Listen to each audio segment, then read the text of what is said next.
In South Africa, the process of electing a president and the speakers of the National Assembly, including the appointment of the deputy president and ministers, is a constitutional procedure that reflects the country's democratic principles. So, subscribe now. And let's talk about what happens after the elections in South Africa, as well as during the first sitting of the National Assembly, including the election of the president and the speakers of parliament, as well as the appointment of the deputy president, cabinet ministers, and deputy ministers. Let's first understand what happens during the first sitting of the National Assembly after an election. The first sitting of the South African National Assembly is a significant event. This is when elected representatives take their oath as members of parliament, elect speakers and the president, and set the stage for a new parliamentary term. The South African Constitution stipulates that the National Assembly must hold its first sitting no more than 14 days after the election results have been declared. This sitting also marks the formal establishment of the National Assembly, which consists of elected representatives from various political parties. The Chief Justice of South Africa is required to set the date for this first sitting. During this first sitting, all elected members of the National Assembly are required to take their oath of office, or affirmation.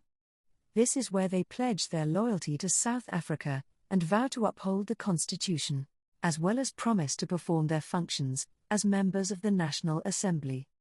After the swearing-in of members, the Chief Justice presides over the election of the Speaker of the National Assembly. This is a very important position. The Speaker is responsible for ensuring order during parliamentary debates, making sure that all members of Parliament can participate freely while keeping to the rules, and most importantly, ensuring that the rules of National Assembly are upheld. The Speaker also has oversight and managerial duties of ensuring that Parliament runs smoothly. The Speaker will then preside over the election of the Deputy Speaker. The President can then be elected after the National Assembly has been duly constituted. The Constitution stipulates that the National Assembly must elect any person from among its members to be the President of the Republic of South Africa. The election of the President is presided over by the Chief Justice. It is important to mention that, once elected as President, such person ceases to be a member of the National Assembly. The Constitution further stipulates that the elected President must assume office within 5 days, following his or her election, and after being sworn into office. The term of the sitting President, along with the members of the Executive, only ends when the new President is sworn into office by the Chief Justice. This is to ensure that there is no gap in the country's administration between the election and the assumption of office by the incoming President. Once the President has assumed office, he or she must appoint the Cabinet from among the members of the National Assembly. The Cabinet consists of the President, as the head, and the leader of such Cabinet, as well as the Deputy President and ministers. The President may also appoint 2 additional people from outside the National Assembly to become ministers in his Cabinet. The President also has the prerogative to appoint any number of deputy ministers from among members of the National Assembly, and no more than 2 deputy ministers from outside the National Assembly to assist members of the Cabinet.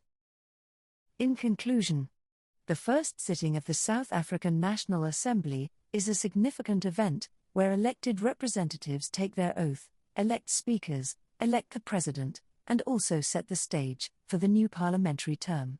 This process is also seen as the embodiment of the spirit of democracy and the responsibilities entrusted to those who serve the nation. If you want to learn more about the role of the South African Parliament, including its composition, its functions, and who qualifies to be a member of Parliament, as well as the importance of Parliament, please watch this video. We'll include the link to the video in the description section below.